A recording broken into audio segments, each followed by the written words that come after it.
Hello, welcome to the final installment of the course overview for LLED 3420E. I just wanted to take a minute, well, probably about 8 minutes, and walk you through one of the modules and the journal that you'll be expected to do over the course of the semester. So I'm going to go straight here to week 1, maybe, and this is the information sheet, and I think I already have one pulled up.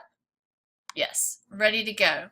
And so other than the purple, which I won't include each week, I just included it on the first week to give you notes, you're going to have an information sheet that looks basically like this. It's going to tell you what the topic is, what you'll be reading or watching, or both, and then what you'll be doing. So audio, of course, is please view it's not a PowerPoint, but please view these videos that I've prepared for you for week 1, giving you the course overview. Please read the first chapter of your Tompkins text and then watch one of these sets of videos, one of these groups. The first group is always going to be from the Tompkins text. If you don't have access to those, it's totally okay, because look, we've got plenty of other videos to choose from. These are your discussion groups. So if you were to now go and head over to the discussion board, this is where you would post in group 1 if you watch these videos, in group 2 if you watch these videos, etc. Continuing on with discussions for just a moment, in your discussion groups in ELC, what I'm looking for is 2 different topics.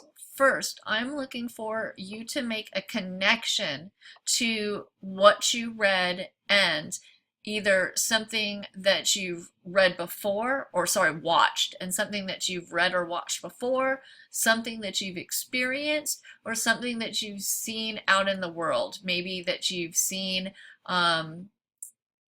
another teacher do something similar, but you haven't actually experienced yourself. So these are called connections: text to self connections, text to text connections, or text to world connections. And I also want you to provide some sort of observation that relates to our topic this week. This observation, that's wide open. It can be a critique.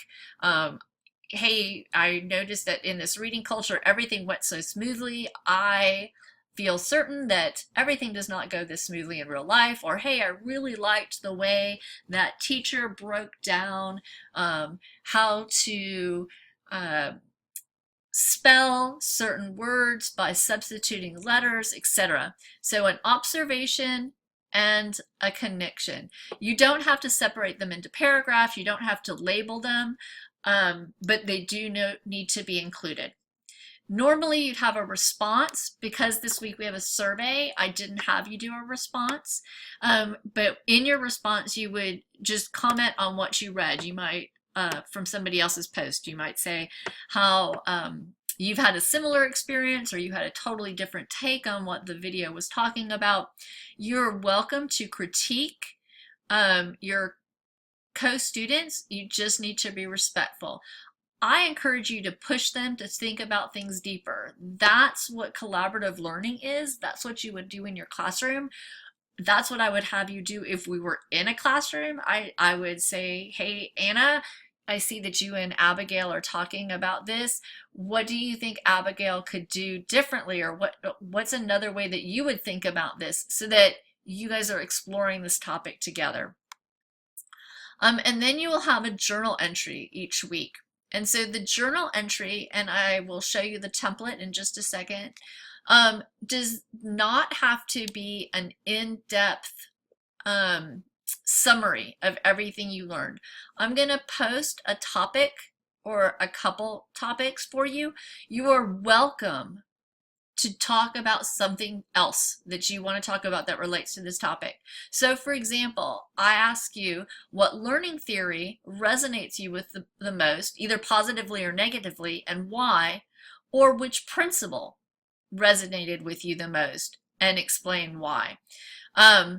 If you wanted to talk about the fact that you've already read these and you've been through something like this and what that meant to you, then by all means talk about that. Or if we were talking about phonics and you wanted to talk about how you had worked with a student on phonics and that experience that you had and what you learned about it, that could be a great journal entry. And so again, I give you some suggested topics. You do not have to stick with them. Many students have emailed me in the past and said, can I talk about this instead?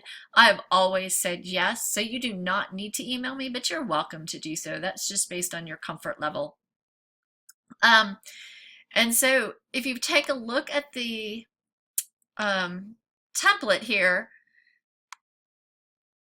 so my journal entry, dun, dun, dun, dun, dun, looks like this. So you can see I'm not asking for 4 pages. I wrote what principle resonated with me and why. I have tabs for each week. I've given you this template if you wanted to use it. It is right here somewhere, coming back. Right here, this sample template that you're welcome to use if you want. I've had other students use wiki pages. Use whatever you want as long as you can keep it organized and it's cumulative. So I just talked about why I thought it was, what principle resonated with me and why. And I, gave a little critique. The reason we're doing this journal entry is because first of all, writing makes you think. It forces you, which is why kids hate it so much, or might hate it so much, is because it forces you to make your ideas concrete and it helps you remember things. But also, in a year, you might want to look back. I know I have done this with my classes, look back and said, what are these things that I really thought about when I was taking this course? What were the ideas that came to mind? And I'm trying to provide you with a format for which that can happen. So again, feel free to use my sample template, but you don't have to. And then again, in week 1, you have the information survey. And again, that's just that note card of information that says, your what campus you're on, how to contact you, etc. For our module discussions, I'm not going to do anything in depth here, but just you would hit group 2 discussions. If you watch those videos, you'd start a new thread. You could put your name, you could put something clever. I can tell who's done it, so you don't have to put your name. And then you would talk. Don't forget to hit post, and then if you're going to reply to the thread, you would hit reply when it's done. All right, so hopefully that's given you an overview of the course. The activities are upcoming, and I will give you plenty of opportunity to explore those. But that is all we have for now. I look forward, like I said, to learning from you all this semester.